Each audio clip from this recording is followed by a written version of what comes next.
Good afternoon, everybody. Rusty Blackwood here, and I welcome you to my loft for this official Christmas video for 2025. Today is December the 22nd. Oh my, we are getting to Christmas very, very quick. For my little great-grandsons, they tell me not quick enough. But I remember as a child, even 3 or 4 days seemed like an eternity before the big day come and Santa would come and bring, hopefully, what I had asked for because I had tried to be a very, very good girl. And the same with them, trying to be very good little boys. And I'm sure, I don't have a doubt, that they will get what they hope to get. And so, today I'm going to do a model for you of my outfit that I'm wearing for Christmas this year, at least in this video. And so I will begin. As you can see, I'm wearing a red velvet sparkly top with black velvet sparkly trousers. I'm going to put my overhead light on to model it so you can see a little bit better.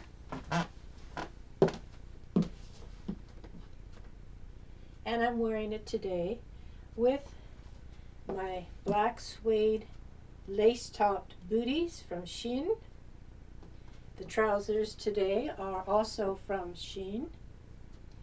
And the blouse, I believe, is from Reitman's. I've had this blouse for quite some time, and I like to shop at Reitman's, and I think that's where I got it. And I've had it for quite some time. It wears beautifully.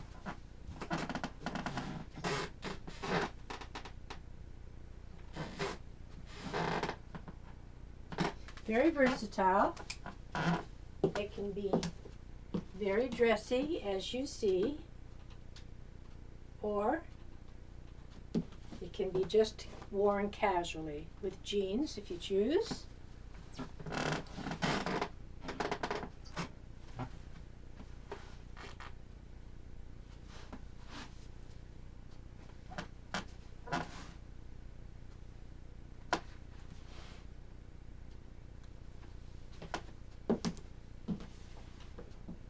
I tried to do the best I can with self-photography here. It would be much, much better if I had a photographer following me around, of course, down my very minimal catwalk here.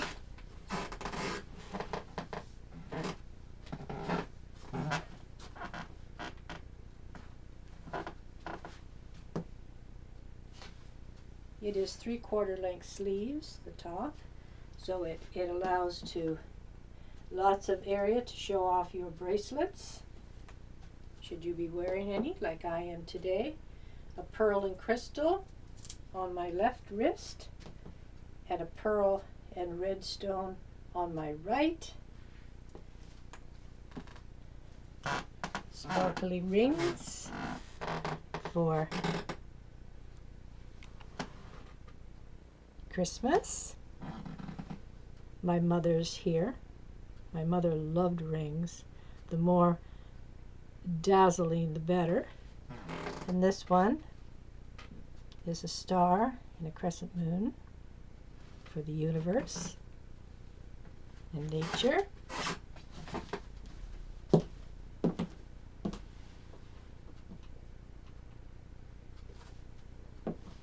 It started off a beautiful morning. We had sunshine this morning, and it was lovely. And now we're all clouded over and we're windy, and I hear, if you may not be able to hear it, but I can, the wind howling around the back of the house. And in the distance you hear George, the YouTube star. I haven't been letting George up just recently because I'm trying to keep my allergies under control. And he is the main reason for them. You can come up in a little while, George, not right now.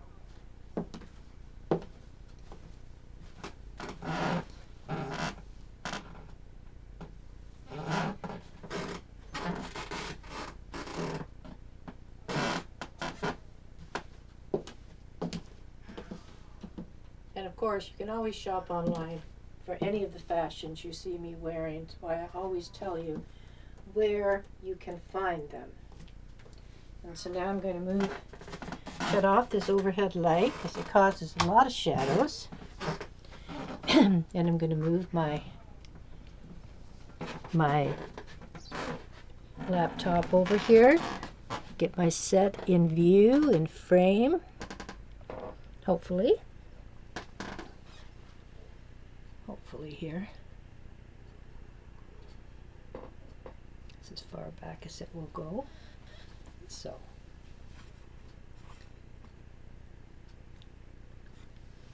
I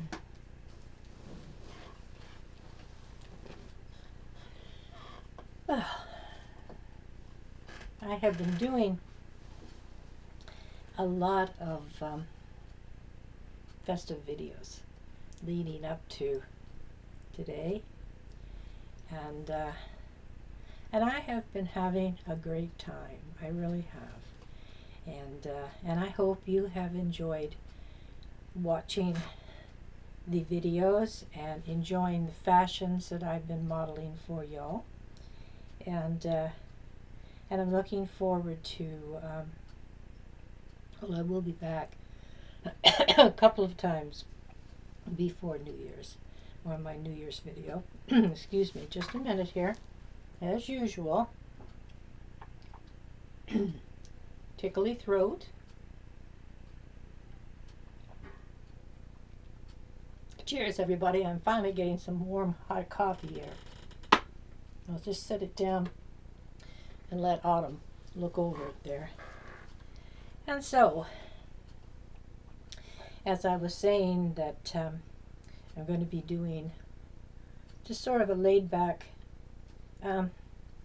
fashion video for you, leading up to my actual official New Year's video. And then I'm looking so forward at the end of January, nearing the end of January, is I believe this. Let me check and see.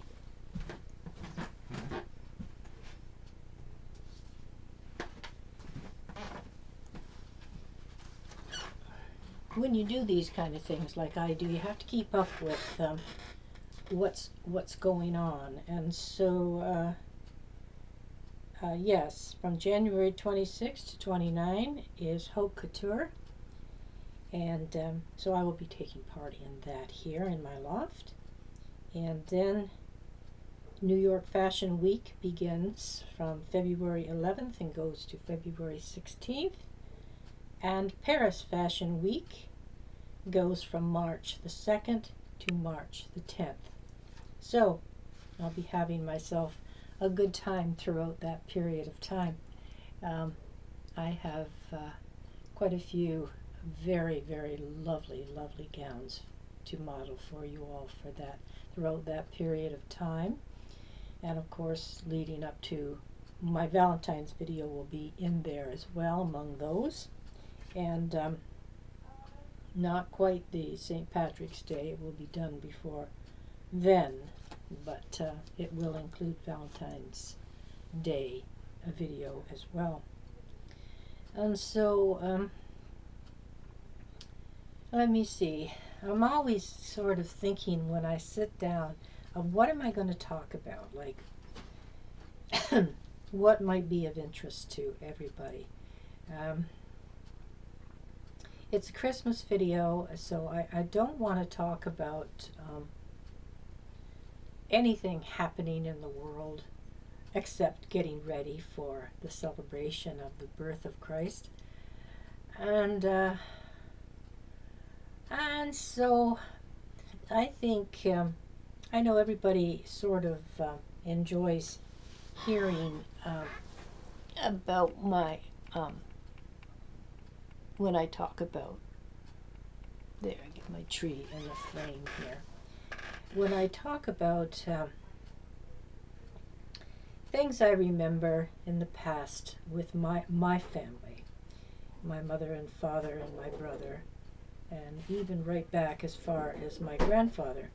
And I don't remember my grandmother, my maternal grandmother. She passed away when I was 4 years old. I can, I have remembrance of her. I can, excuse me, I can see her in my mind, but I have no memories of her interacting with me. I can't recall her voice.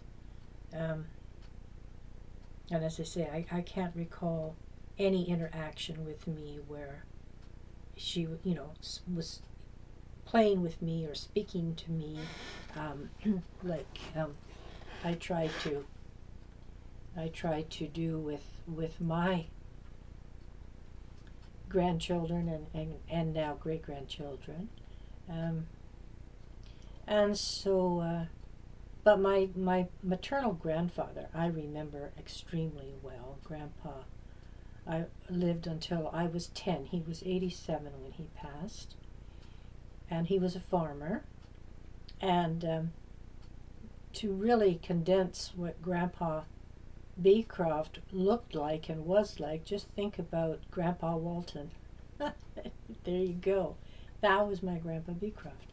He wore overalls every day, pretty much every day of his life, and he wore a poor boy cap on his head.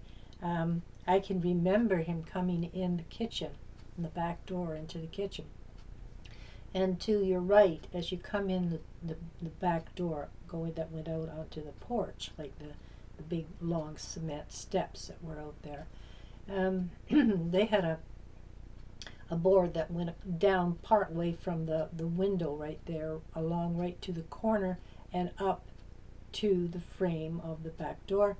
And they had coat hooks on there every so far apart.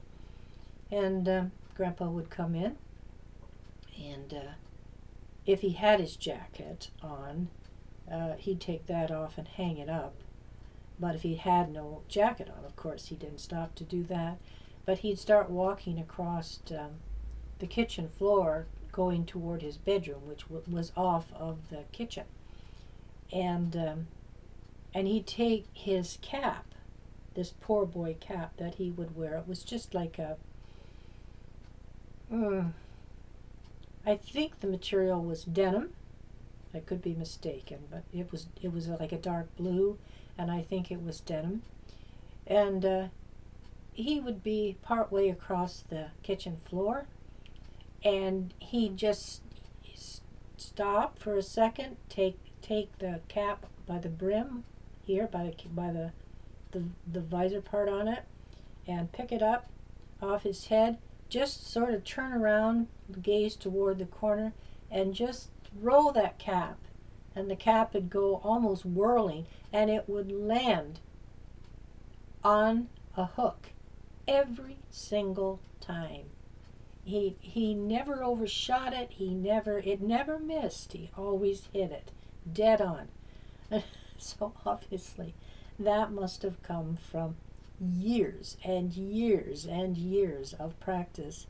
But that's one thing I will never ever forget. I saw him do it so many times, and it never ever missed. It never even hit and then fall down on the floor. It stayed right on the hook. So it was like, well done, Grandpa. And I had a really great close relationship with my grandfather Beecroft. He included me in the morning chores down to the barn. I'd go with him, and my job was to feed the chickens. I'd have a bucket of loose oatmeal and take it out in the yard or wherever and toss it all around. Here, chick, chick, chick, chick, here, chick, chick, chick, chick. And they just come rushing from wherever they'd been, and they're pecking away on and getting it. And that was my job. And another chore of mine was also to gather the eggs out of the hen house. And I didn't always enjoy that, especially in cold weather in the wintertime, because to make, I sometimes would have mitts on or whatever, and sometimes when you go to pick the egg up, it could just slip out of your hand, and that's one egg lost. And so oftentimes I take my mitts off, or if I had gloves on, it was not quite so bad. But most of the time I'd wear mitts because I found them warmer, and I'd take one off in order to lift the eggs to put them in the basket I was carrying. And if there was a hen still in there, sitting, hadn't gotten off their roost yet, the egg, or the egg, the hen would want to do battle. She right there and then it was outright war, and she would, like on your hand, like pack, pack, pack, and then those darn beaks of those chickens. Oh, it was like being stabbed right in your hand. Oh, I hated that. And so I didn't want to be overly cruel to the chicken, but I would end up, like pushing her off where she was sitting so that I could get the egg. Summertime wasn't quite so bad, because most of the time in the summertime the hens weren't even in the hen house throughout the day. They were out and about, scratching around and looking for bugs and whatever they can to peck away to eat. And so those were my chores. But I would go to the barn with Grandpa and help him with different chores that he was doing in the barn, and talk to him. He would explain so many things to me. He would answer every question that I asked. And he was an endless well of knowledge, and the things that I learned from him and my father, they'll do me until the end of my days, and I apply them oftentimes throughout my everyday life. And then when Grandpa would finish his chores, he'd take me. We'd go out the barn door and go around and go up the barn bridge up above, go in the floor above, on the floor where the granary was, and go in there. The granary is where seeds and different things were stored. They had big wooden bins in there and stuff, and it was dry, and that's where things were kept from the fall until the spring for planting, stuff like that. But Grandpa, he had a lot of walnut trees, black walnut trees, and he would gather all these walnuts every fall when they would fall down, and I'd help him with that as well. And we would sit there, and Grandpa always had a jackknife in his back pocket, and he always had a salt shaker, especially in the spring, like the late spring when things were starting to come up in the garden, like radishes and really, really early things. And he'd just pull them out of the ground and bang them against his leg to knock off the excess dirt. And he used to tell me, a little dirt's not going to hurt you, it's going to help your immune. And have a salt shaker there, and you put a little bit of salt on the radish if you wanted, and it was so good. And but in the wintertime we would have these walnuts, and I kid you not, I watched that man. He would shell the walnut, take the green outer skin off that the nut matures within, and take that walnut and put it on the palm of his hand, and take his other hand and just go down and just twist, and that nut would open. It would crack apart. Now that takes strength in your hands to do that, because a walnut shell is stone hard. But he did that, and I suppose because all the years of working as a farmer, and in Grandpa's day walking behind his horses, So for every step they took, Grandpa took a step or two. And so he was strong. Even as an elderly man, he was still strong. And I saw him do that, crack walnuts in his hands endless times. And then he'd take his jackknife and he'd dig into the nut and, get a piece of the meat from the walnut and hold it out to me and say, here you go. And, oh, it was so good. And, oh my, I remember the last time I saw my grandfather, he had gotten ill and didn't know it at that time, but he had stomach cancer.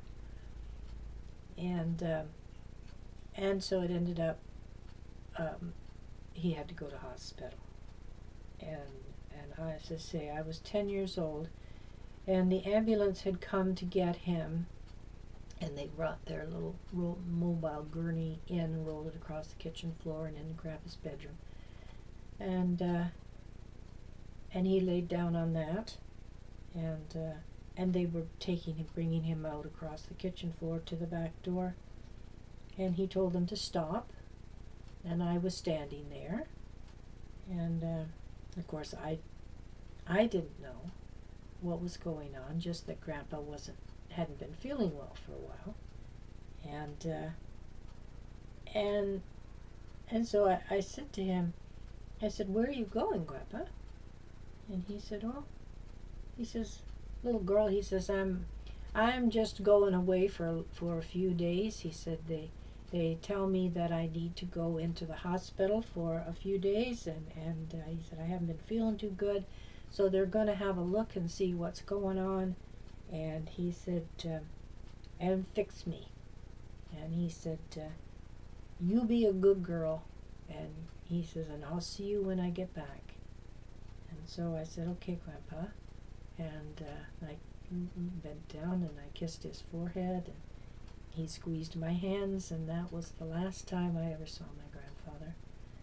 And he passed away shortly after that.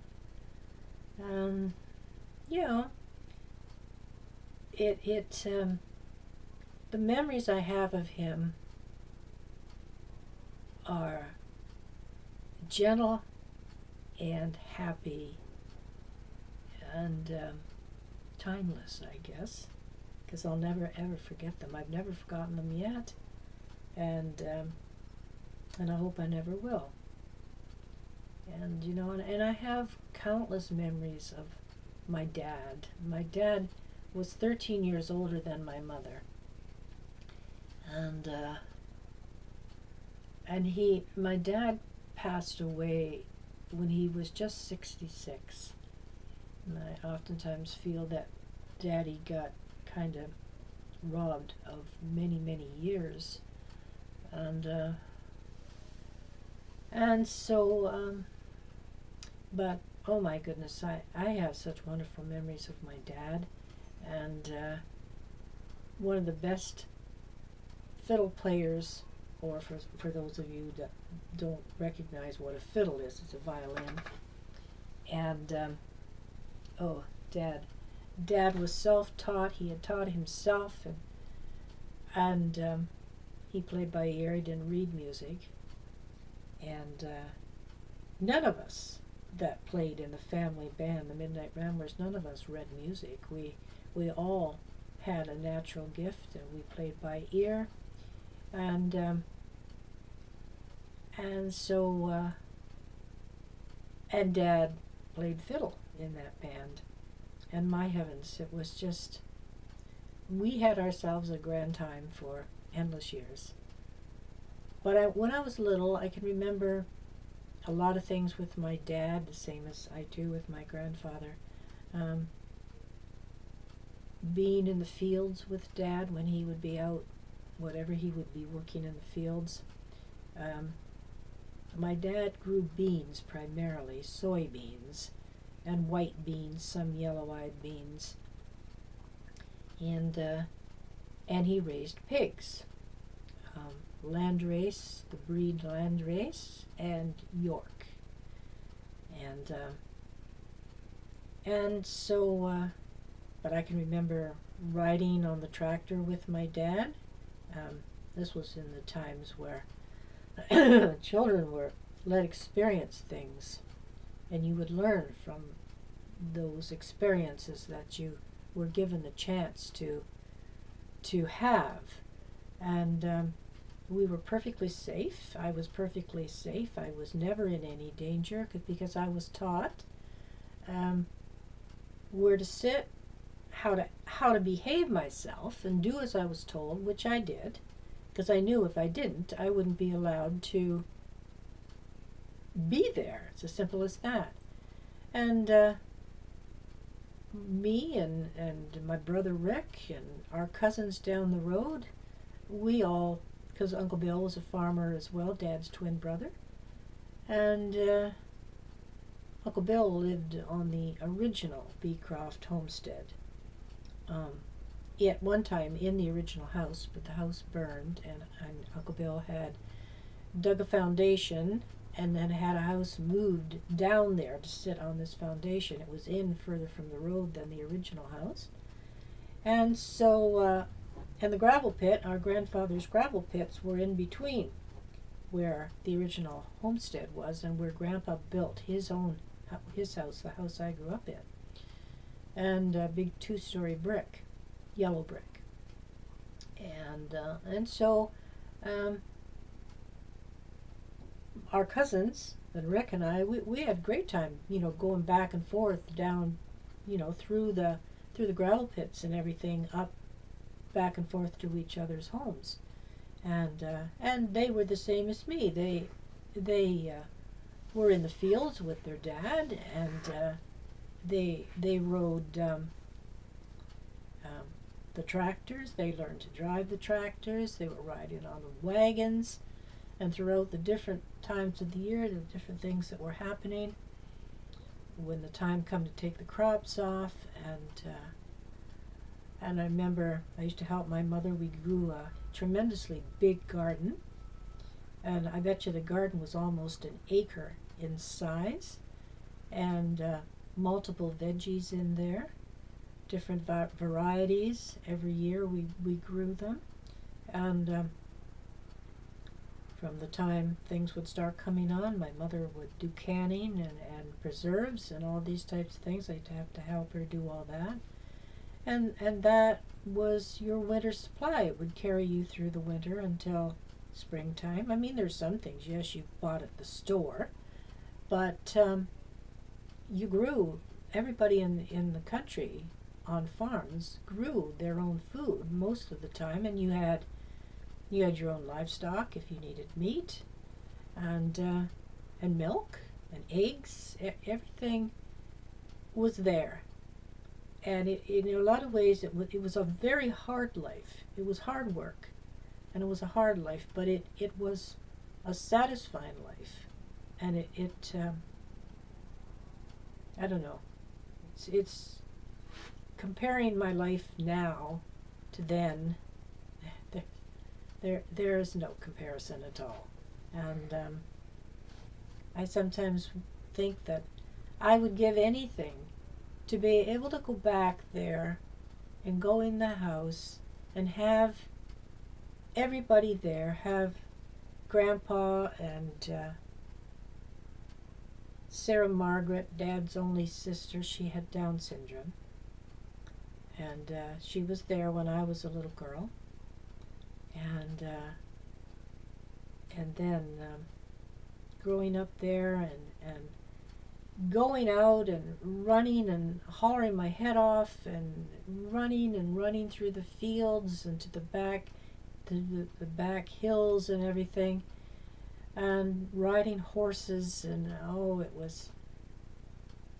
would just be wonderful just to have a half an hour, even, to have all of those wonderful people that are all now gone there to talk with and to hug and to tell them thank you for all you gave me, and how much I love you, every one of you. And but you know, life carries on, and you make the best of it because you have no choice. And so I'm at my 30-minute mark here. So I want to wish each and every one of you on the other side of the screen a very merry, lovely, peaceful, happy Christmas. Enjoy yourselves. Take advantage of the opportunities that you have, the blessings you're given, and just take some time and look around at all these people who mean so very much to you. And if you're on your own, think about the reason for the season, and he's always there. He never leaves you. He's always there. So open your heart and let him come in. And so I will be back probably early next week with my sort of New Year's styled video leading up to my actual New Year's video for you all. And so in the meantime, stay well. Enjoy the wonderful, wonderful beauty all around you right now. And take your time and say hello to people and be kind and give thanks for your blessings. Stay well. I wish God's blessings to each one of you. And I ask you to please like this video. Please comment it if you would. Let me know how you like this outfit today. And share the video around on your media if you would for me. And subscribe to my channel here and help me grow my numbers. So, as always, as my little ones and I say, peace and love be with you all. See you soon, everybody. Take care for now.